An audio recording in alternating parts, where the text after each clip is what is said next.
Mais uma porção da carta de Paulo aos Romanos. Queremos ministrar ao coração da igreja nessa noite, amém? Desde já eu os convido a abrir a palavra do Senhor na carta, aos Romanos, e de preferência, mesmo que você tenha acessado, que você deixe a Bíblia aberta aí, para você poder acompanhar a mensagem, à medida que ela for ministrada, você possa estar acompanhando aí com a sua Bíblia ou com a sua Bíblia no seu telefone, no seu celular. Amém? Capítulo 9, nós leremos do verso 25 até o 29 apenas.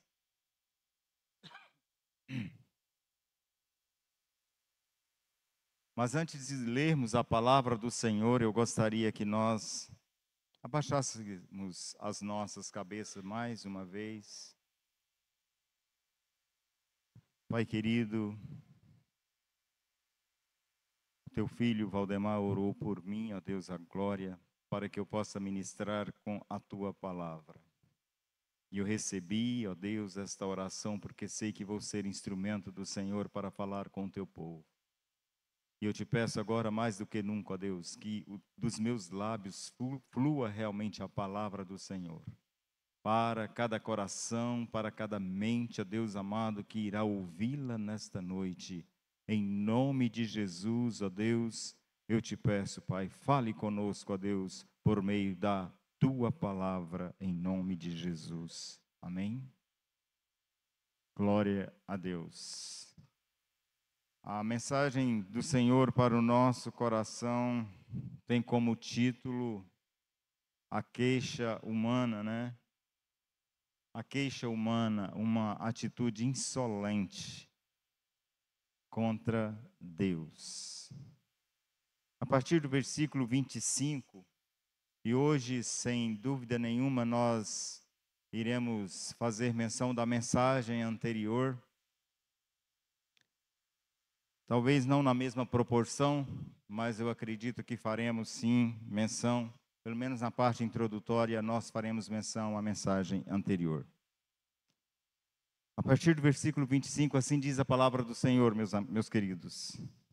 Assim como também diz em Oséias: chamarei povo meu ao que não era meu povo, e amada a que não era amada.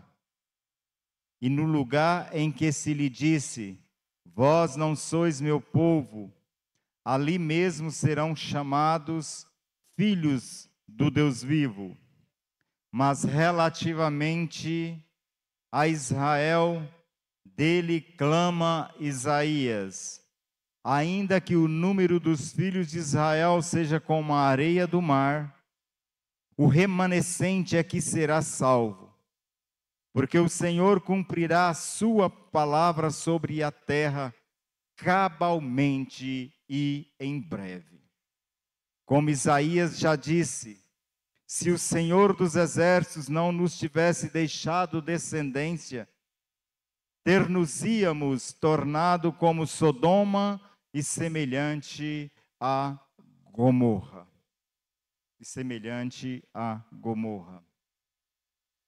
A queixa humana, uma atitude insolente contra Deus. Tudo isso porque, como nós aprendemos na mensagem anterior com o pastor André, o homem jamais pode querer emparedar o Senhor. Deus jamais se deixará ser emparedado por quem quer que seja.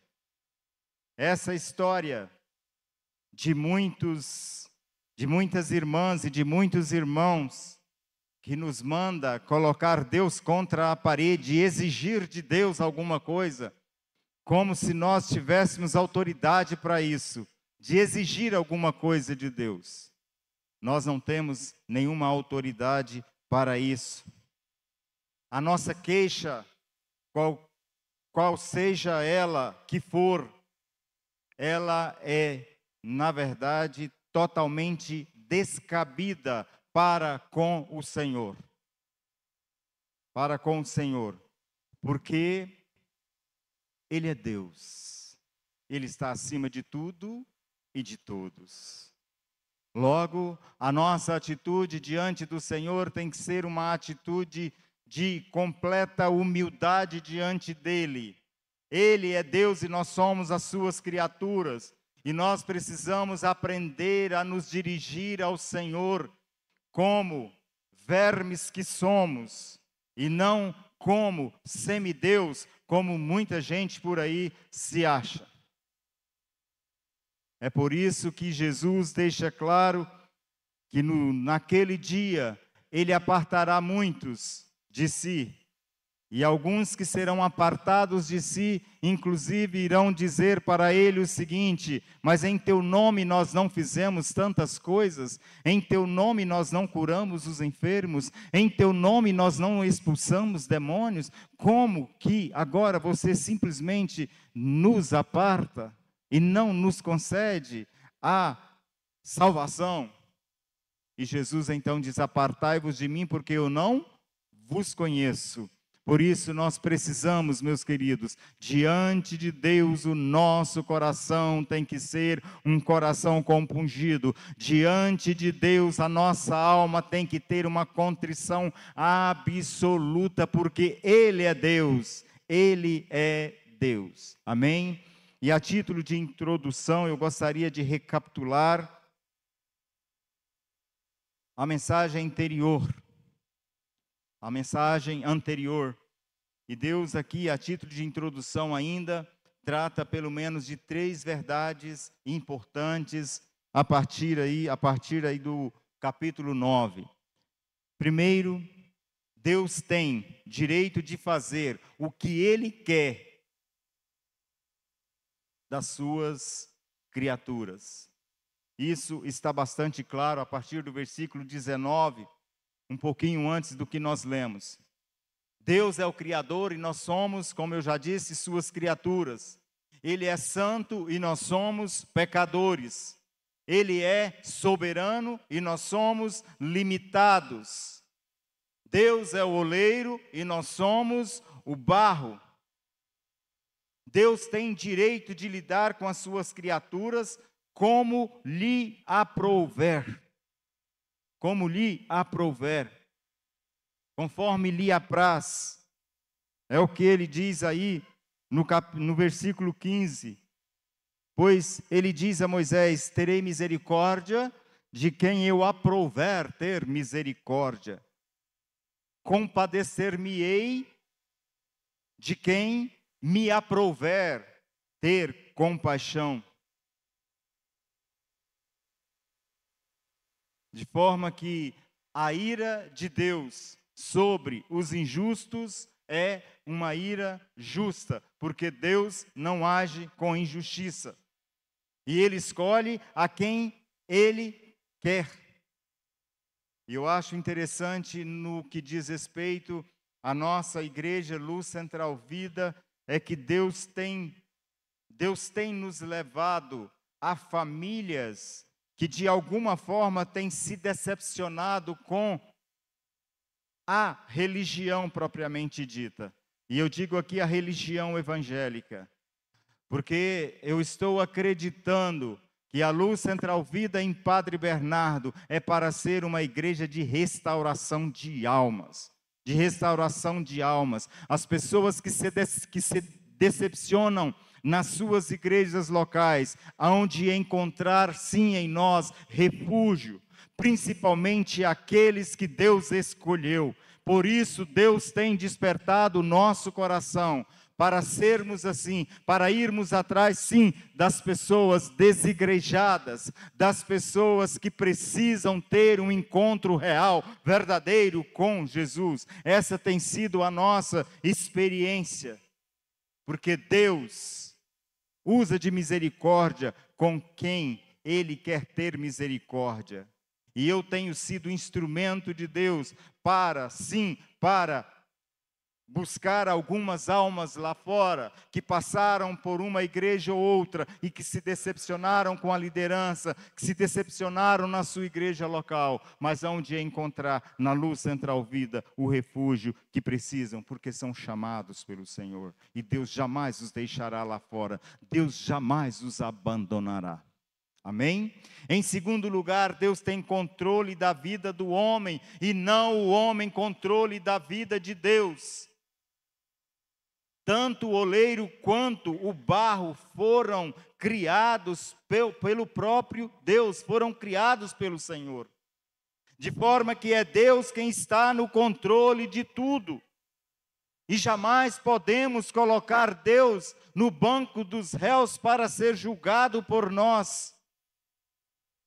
O homem não tem controle de absolutamente nada, não é o homem quem manipula Deus, pelo contrário, é Deus quem molda o homem de acordo com a sua vontade. Ele é o oleiro, nós somos o barro, e Ele pode fazer de nós um vaso segundo o seu querer. É Ele quem nos molda, é Ele quem nos transforma, é Ele que tem o controle. É Ele que tem o controle.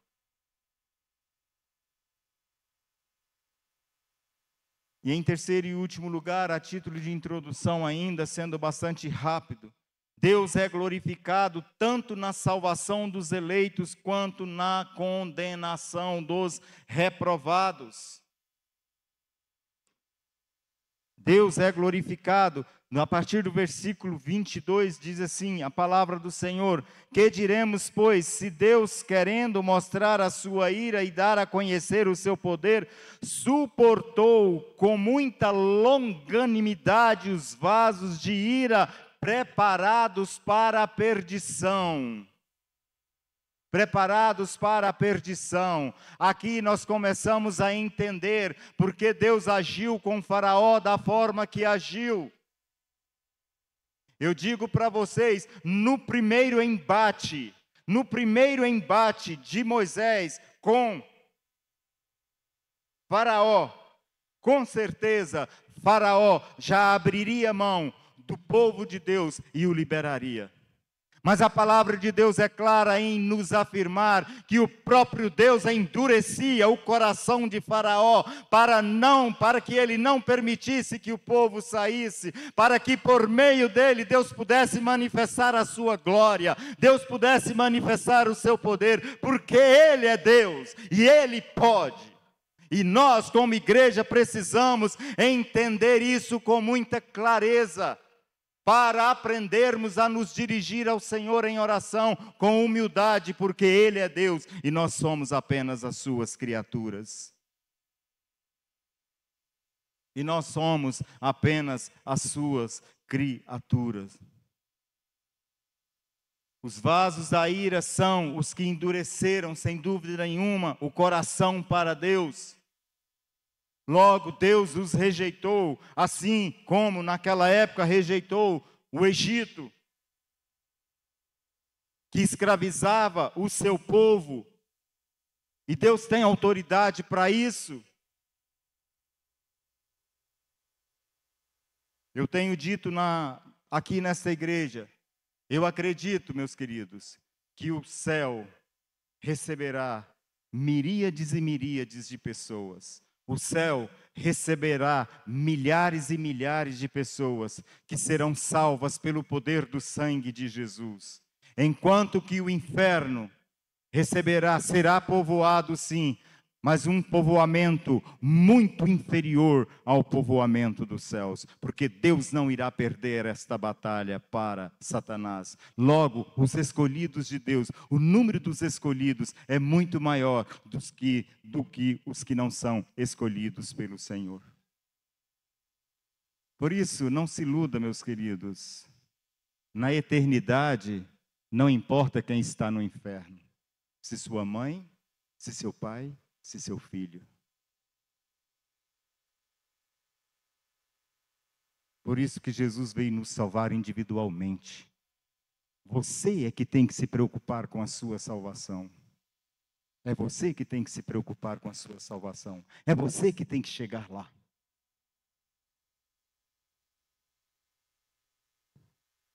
Isabela e Samara não podem preocupar com a minha salvação, elas têm que preocupar com a salvação delas. Porque lá na eternidade, se eu for para o inferno, não fará nenhuma diferença na vida delas. Por isso eu tenho que preocupar com a minha salvação.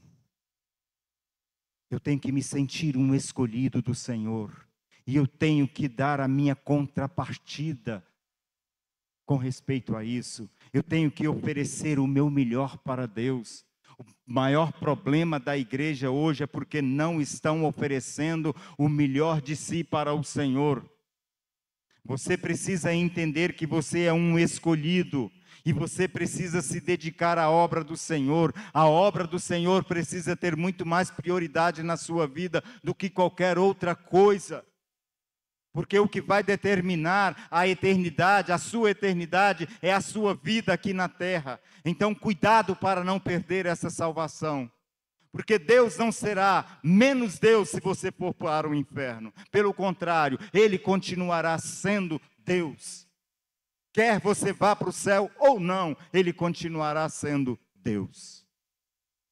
Aprendam isso, igreja, e vivam isso na sua pele. Vivam isso, dê o melhor de si para a obra do Senhor. Deus te trouxe para esta igreja, para você servir ao Senhor aqui nesta igreja. Então dê o melhor de si. Não deixe o serviço grosso da igreja apenas para o corpo diaconal desta igreja. Põe a mão também, trabalhe também, entre naquela cozinha, lave prato, é obra do Senhor. Vá lá para as ruas, evangelizar, buscar as almas que estão lá fora. Essa não é uma responsabilidade até somente do Ministério de Evangelismo, deveria ser uma responsabilidade, e é uma responsabilidade da igreja como um todo. Não, eu não evangelizo porque não faço parte do evangelismo. Quem disse que você não faz parte do evangelismo? O ministério que nós temos aqui é apenas por uma questão de organização da igreja. Eu nunca admiti na minha vida até hoje que uma pessoa tenha 30 anos de cristão e não tenha ganho uma alma sequer para Jesus. Não entendo isso. Mas vamos para o que nos interessa aqui. Duas realidades extremamente importantes eu trago ao coração dos irmãos e serei bastante breve. Primeiro, a realidade de que Deus escolhe por sua graça para a salvação. A realidade que por sua graça nos dá o que não merecemos. Deus nos dá o que não merecemos. E aqui eu trago 3 esclarecimentos para os irmãos. Primeiro, a graça não é concedida por critérios étnicos, cultural ou religioso, pois Deus chama os seus eleitos não só dentre os judeus, mas também dentre os gentios. Vejam o verso 24. Os quais somos nós,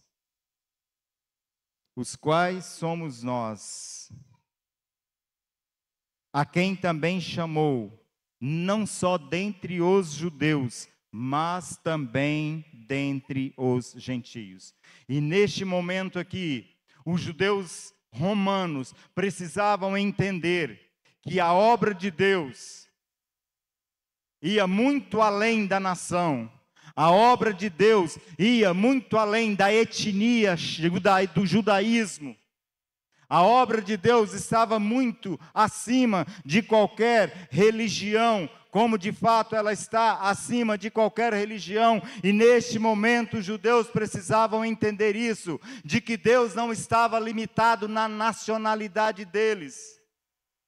E o que foi dado a eles? Foi dado a eles para eles estenderem às outras pessoas, para eles estenderem às outras nações, porque o compromisso de Deus é com o Israel espiritual e não com o Israel como nação. Por isso, não se iluda o seu coração. Enquanto não chegar o momento de Deus voltar a tratar com Israel, este Israel que aí existe, não tem nada a ver com a igreja, a não ser que eles se convertam e recebam Jesus como Senhor e Salvador da sua vida, assim como nós, assim como qualquer outra pessoa da face da terra. E aqui os judeus precisavam entender isso. Eles não podiam bater no peito e falar que Deus era apenas deles. Um outro esclarecimento dentro desta realidade da graça de Deus que Ele dá a quem não merece. Mesmo vivendo sem Deus no mundo, Ele nos tornou seu povo.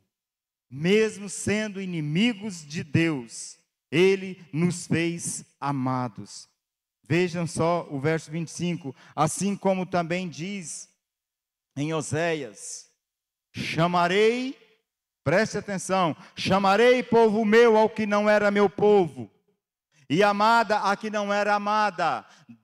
O apóstolo Paulo deixa isso bastante claro também para os judeus, porque eles não entendiam a profecia de Oséias, quando o Senhor disse essas palavras a ele: chamarei povo meu ao que não era meu povo, e amada a que não era amada. E quem é esta, senão a igreja? Quem são estes, senão eu e você?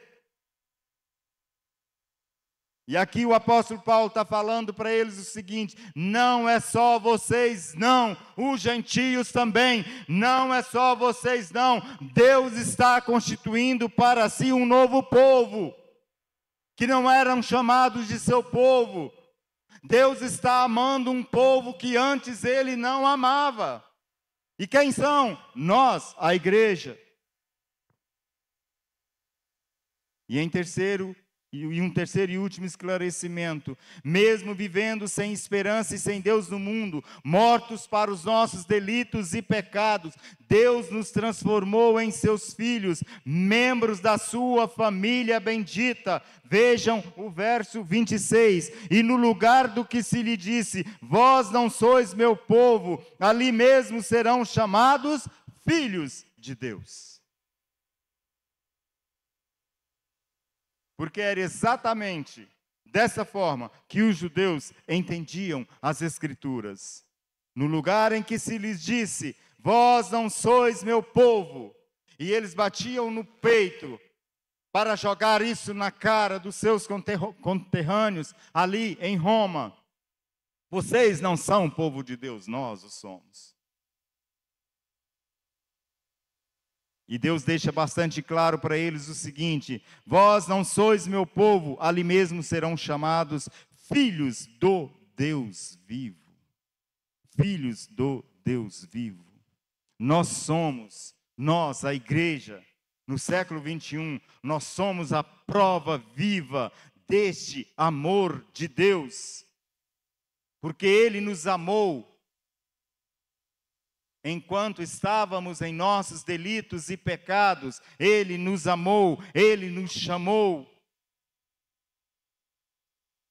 A rejeição de Israel, a rejeição do passado, de forma nenhuma excluiu a misericórdia de Deus para com os gentios, para com a igreja do Senhor.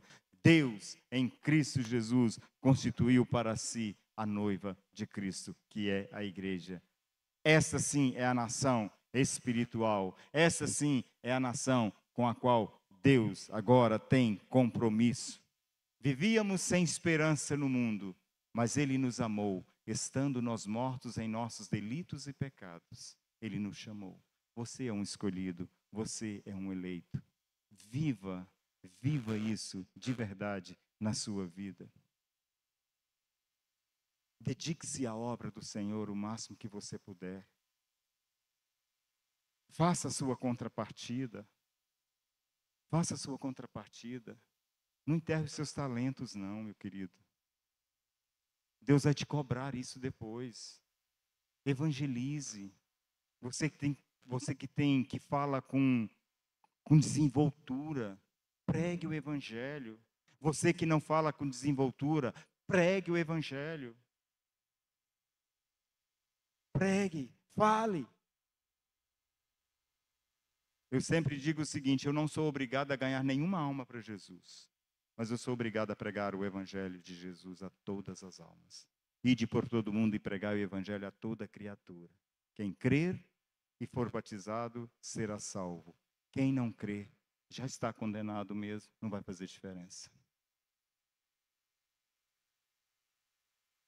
Foi exatamente isso que Jesus falou aos seus discípulos. E uma outra realidade extremamente importante que eu trago ao coração dos irmãos é a realidade que Deus escolhe por sua graça para a salvação um remanescente. Um remanescente. Meus queridos, em toda a história bíblica, Deus sempre separou para ele um remanescente. Sempre. Sempre foi assim. O que não pode acontecer de forma nenhuma é você não fazer parte deste remanescente. Porque lá no final é o remanescente que realmente vai ser salvo. É aqui que nós começamos a entender quando Jesus aparta de si alguns que estavam vivendo no nosso meio. Eu espero que com ninguém aqui Jesus fale isso: apartai-vos de mim porque eu não vos conheço. Eu espero que todos nós aqui sejamos os escolhidos para adentrar os portões eternos da eternidade, para estar para sempre com o Senhor. Eu espero que todos nós entremos. E que ninguém aqui, absolutamente ninguém, saia envergonhado naquele dia, por não ser um conhecido do Senhor, por não fazer parte do remanescente do Senhor. Os versos 27 a 29 diz: mas relativamente a Israel, dele clama Isaías, ainda que o número dos filhos de Israel seja como a areia do mar, o remanescente é que será salvo. Porque o Senhor cumprirá a sua palavra sobre a terra cabalmente e em breve. O apóstolo Paulo fez questão de frisar: ele cumprirá a sua palavra na face da terra e em breve. Como Isaías mesmo já disse: se o Senhor dos exércitos não nos tivesse deixado descendência, ter-nos-íamos tornado como Sodoma e semelhante a Gomorra. Deus sempre separou para si um remanescente em toda a história. Se não vejamos, primeiro, a eleição da graça é para o remanescente. Aqui, meus queridos, eu posso afirmar que a verdadeira igreja de Jesus é o remanescente. Eu só espero que todos nós façamos parte desse remanescente. Porque a salvação, ela não é endereçada a todos os filhos de Abraão, os filhos sanguíneos de Abraão, mas a salvação, ela é endereçada aos filhos da promessa. E aqui o apóstolo Paulo precisava deixar isso bastante claro também para os judeus. Vocês são descendentes de Abraão, mas não é porque são descendentes de Abraão e têm o sangue de Abraão correndo nas suas veias é que vocês serão escolhidos. Não! Descendente de Abraão é aquele que tem a fé de Abraão. Tanto é, meus queridos, que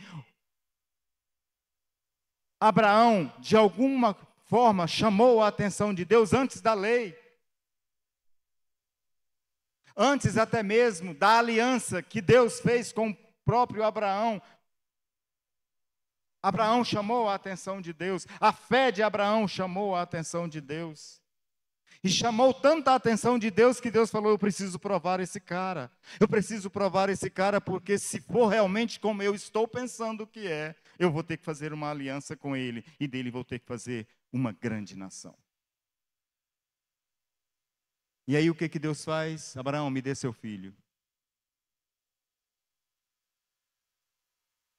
E a fé de Abraão foi tão grande, tão imensa, meus queridos, que Abraão preferiu pensar o seguinte: eu vou matar o menino porque eu sei que Deus tem poder para ressuscitar. Mas Abraão foi com o menino, pensando que ele mataria o menino. Isso chamou a atenção de Deus.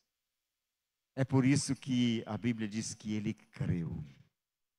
E ele não creu porque fez uma aliança com o Senhor, não. Ele creu antes da aliança. E porque ele acreditou e ele tinha um relacionamento profundo com o Senhor, Deus então faz uma aliança com ele.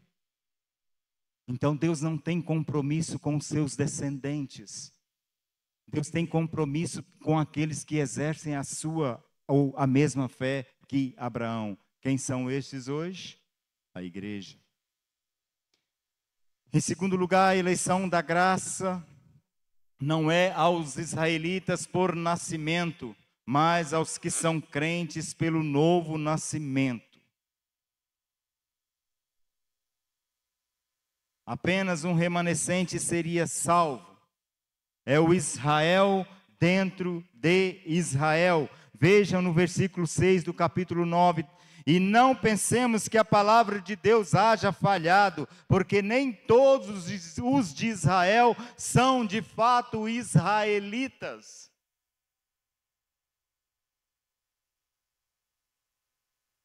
Aí Deus estava falando o seguinte: o apóstolo Paulo estava falando o seguinte: todos são descendentes de Abraão, mas nem todos alcançarão a graça de Deus.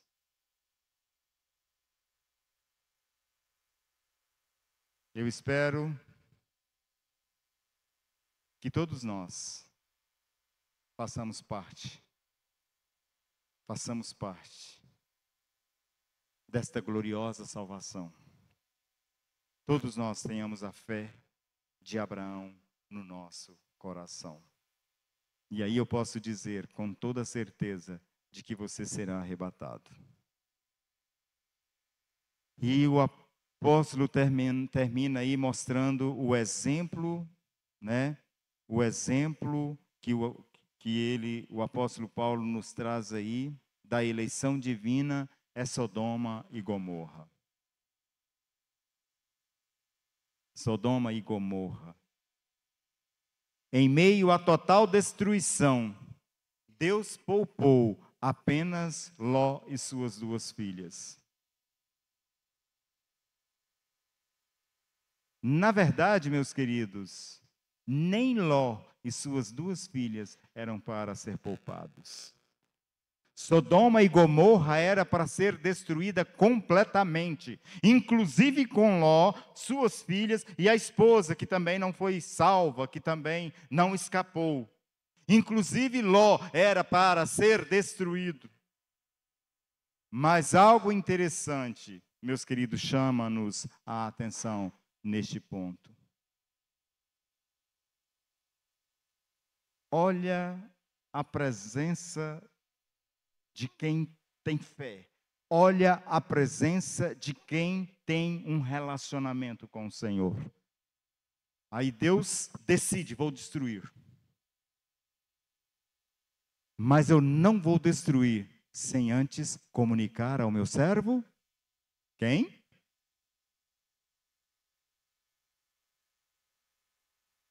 Eu não vou destruir sem antes comunicar ao meu servo.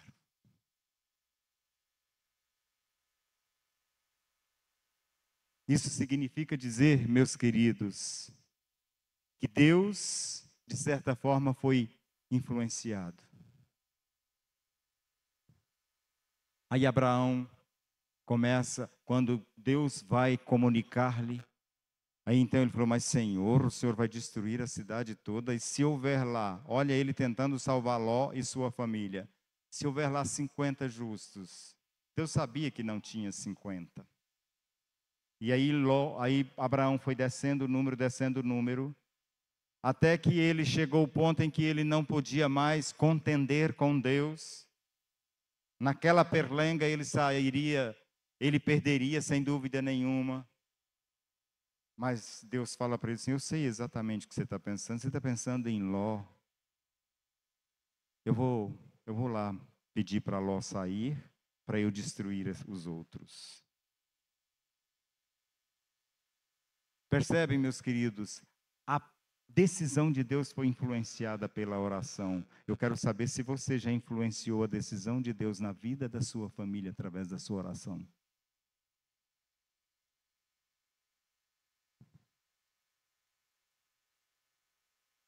Eu, desde que me converti, meus queridos, eu sempre orei pela salvação da minha família. Aí meu pai se converteu, minha mãe se converteu, meu pai se converteu, minha família foi toda se convertendo. Eu fui o primeiro fruto da minha família, graças a Deus. E um estava partindo sem salvação. E Deus usou ele mesmo para mandar me chamar, na semana em que ele morreu. Deus usou ele mesmo: chame o Roberto para mim. E lá eu cheguei. Ele só precisava aceitar Jesus para Deus recolher. Ele aceitou Jesus e em seguida Deus o recolheu. Talvez ele estava predestinado para a perdição, mas por causa da minha oração, por causa da oração dos meus pais, por causa da oração dos meus irmãos que já haviam convertidos, Deus falou: eu não posso. Tem muita oração depositada, tem muita oração, eu não posso. Roberto, vai lá. Se ele resistir, vai para o inferno. Se não resistir, eu o arrebato para mim. E então ele se converteu e se entregou a Jesus. Amém? Glória a Deus. Vamos para as nossas considerações finais e vamos encerrar esse culto para nós jantarmos. Duas verdades fundamentais, meus queridos. Deus, em sua infinita graça e misericórdia, simplesmente resolveu dar o que nunca merecemos: a nossa salvação. Sermos corpo de Cristo, noiva do Cordeiro, nos fez filhos e herdeiros da vida eterna. Foi isso que Deus fez com a sua igreja, foi isso que Deus fez da sua igreja. Deus nunca, em segundo lugar, Deus nunca se deixou levar pelo grito da multidão, mas sempre em toda a história da humanidade, Ele separou para si um remanescente, com quem Ele sempre contou e conta para o desempenho da sua obra no curso da história da humanidade. Ele sempre terá um remanescente, e eu espero que essa igreja faça parte deste remanescente. Vamos nos colocar de pé e vamos orar, meus amados.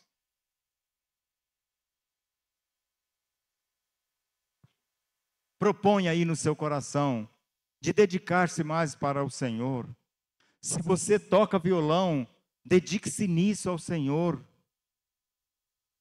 Se você tem facilidade de criar músicas, crie músicas para a glória de Deus. Se você tem facilidade de qualquer trabalho na igreja, dedique-se a esse trabalho. Chega no Rodrigo e diga: Rodrigo, conte comigo, eu quero trabalhar também.